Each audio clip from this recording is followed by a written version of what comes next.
जय हिंद दोस्तों, कैसे आप लोग? उम्मीद करते हैं अच्छे होंगे। आज का दिन बहुत ही बड़ा खुशखबरी है कि जो बिहार दरोगा का 1275 बहाली है वो बहाली आ चुका है। जितने भी लोग बाबू सोना और गर्लफ्रेंड के चक्कर में फंसे हुए वहाँ और चैटिंग के चक्कर में फंसे हुए वहाँ से निकलिए और अपने कंधों पे डबल स्टार सजाइए। जितने भी लोगों को कंधे पे डबल स्टार सजाने का सपना है वो बिल्कुल साकार होगा।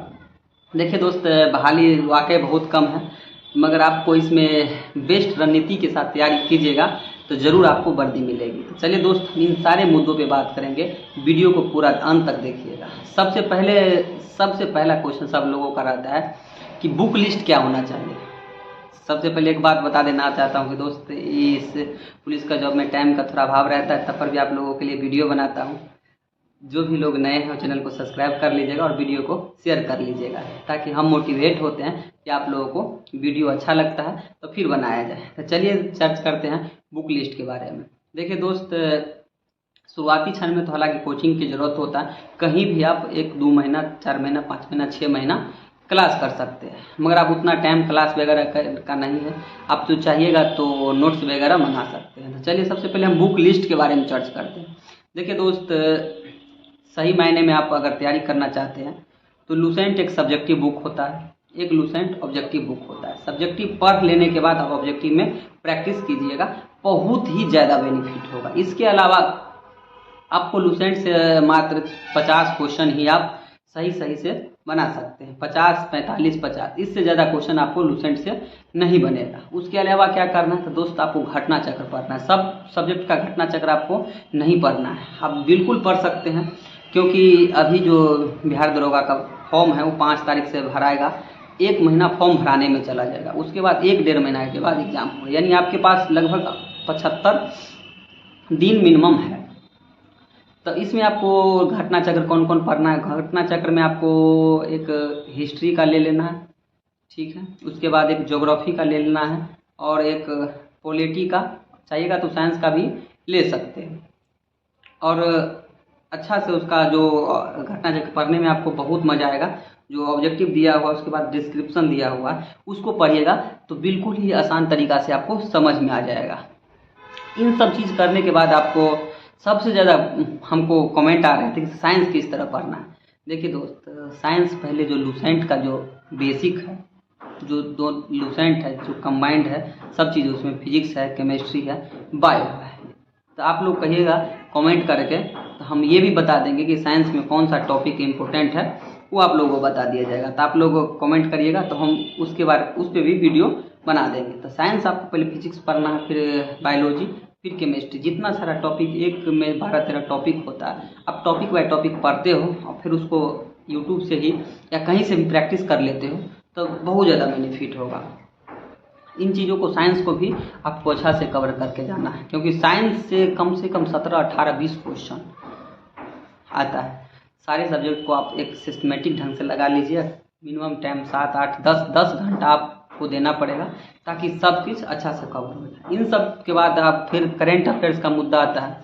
बहुत सारे दोस्त को ये कमेंट कर रहे होते हैं कि करेंट अफेयर्स है गौरव सर से पढ़ते हैं। तो देखिए दोस्त, आप कहीं भी पढ़ते हैं बिल्कुल अच्छा जगह पढ़ रहे हैं। ये नहीं कहेंगे कि आप यहाँ पढ़िए वहाँ पढ़िए। आप करिए कि एसपीडी का भी एक बुक आता है और एडिटोरिया का बुक आता है। एसपीडी में आप सब्जेक्टिव पढ़ सकते हैं।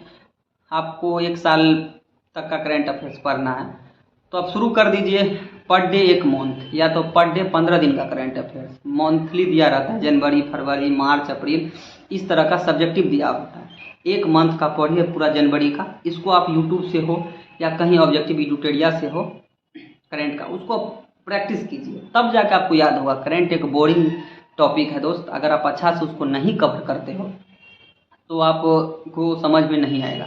इसीलिए आप पर डे करेंट पर कोशिश कीजिए, 1 घंटा दीजिएगा तो काफ़ी है, क्योंकि करेंट का जनसंख्या अच्छा खासा बिहार दरोगा में रहने वाला है। करेंट पे अगर आप ध्यान नहीं दीजिएगा तो फिर आप पीछे रह जाइएगा। उसके बाद आता है दोस्त, करेंट के बारे में आप अच्छा से समझ गए हैं, थोड़ा और इसमें गहराई से बता देते हैं कि जब आप पढ़ते हैं करेंट अफेयर्स तो 15-15 दिन के तो पढ़ ही रहे हैं। उसके बाद जो भी टॉपिक है, जैसे मान लीजिए खेल है, तो उन सारे जो छोटा छोटा टॉपिक है, पुरस्कार है, सैन्य अभ्यास है। इस सब को आप यूट्यूब से 5-5, 7-7 मिनट के वीडियो देख के आप इसको रिवीजन और कवर कर सकते हैं। इससे ज़्यादा बेनिफिट आपको होगा। और इधर बुक में भी पढ़िए, वहाँ रिवीजन भी कीजिए, क्योंकि बार बार जितना बार पढ़िएगा आपको उतना ज़्यादा रिवीजन होगा। चलिए हम आप बात करते हैं प्रैक्टिस सेट के। देखिए दोस्त, आप प्रैक्टिस सेट लगाने का समय आ चुका है। प्रैक्टिस सेट एक अहम रोल करेगा आपको एग्ज़ाम निकलवाने में। अगर आप इतना सारे कुछ पढ़ने के बाद अगर एक प्रैक्टिस सेट नहीं लगाते हो तो आप सही मानिए दोस्त बिल्कुल पीछे रह जाओगे। प्रैक्टिस सेट आपको लगाना बहुत ही इम्पोर्टेंट है, क्योंकि प्रैक्टिस सेट से ही आपको पता चलेगा कि आपका कमज़ोर पहलू कौन है। उन चीज़ों पे आप ज़्यादा से ज़्यादा फोकस करके उन चीज़ों को ठीक कर सकते हैं। प्रैक्टिस सेट पे अब बहुत सारे लोग बोलते हैं कि कौन सा प्रैक्टिस सेट लगाया जाए। देखिए दोस्ती, बहुत सारे दोस्त प्रैक्टिस सेट के बारे में पूछते हैं। देखिए फेमस प्रैक्टिस सेट है, इडूटेरिया के परवीन सर निकालते हैं, और हम लोग जो लगाते थे ईडू संधान का एक प्रैक्टिस सेट आता था, अभी भी आता है, आप उसको देख सकते हैं। ईडू संधान एक ऑनलाइन प्रैक्टिस सेट अवेलेबल करवाता है, ऑफलाइन आपको व्हाट्सएप भेज के करवाता है, और रैंक लिस्ट भी जारी करता है। इससे अब ज़्यादा मोटिवेशन होता है कि आपका जो स्थिति है वो कहाँ प्लेटफॉर्म लगा सकते हैं। मेरा मानना है कि आप कोई भी प्रैक्टिस सेट लगाइए, उससे ज़्यादा मतलब नहीं है। प्रैक्टिस सेट लगाने के बाद जो प्रॉब्लम होता है उसको दोस्त आप यूट्यूब से देखिए, गूगल से देखिए, बुक से देखिए, कहीं से नोट से देखिए, जहाँ से भी देखिए। अब आप लास्ट में ये भी कहना चाहेंगे कि बहुत ज़्यादा बुक के पीछे आपको नहीं भागना है। पहले से आप जिस बुक को पढ़े हैं, जो भी हो, क्रॉन पढ़े हो, कोई लुसेंट या जो भी पढ़े हो, उसको आप इतना दिन से पढ़ रहे होंगे आप लोग, तो उन चीज़ों को आप रिवीजन करिए और प्रैक्टिस सेट लगाइए।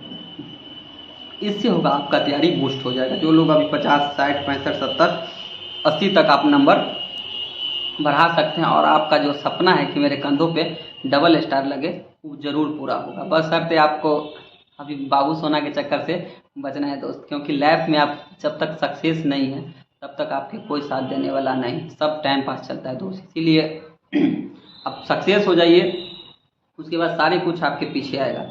चलिए अब उसके बाद हम बात करेंगे दोस्त कि आपको कि इस सब सारी चीज़ में कितना घंटा आपको पढ़ लेना चाहिए। देखिए दोस्त, पढ़ने के लिए तो आप 20 घंटा पढ़िएगा तो कम पड़ जाएगा, मगर कोशिश कीजिए कि आपका जो एक पर डे का जो रूटीन है, एक सिलेबस बनाइए कि हम कितना पर डे पढ़ना है।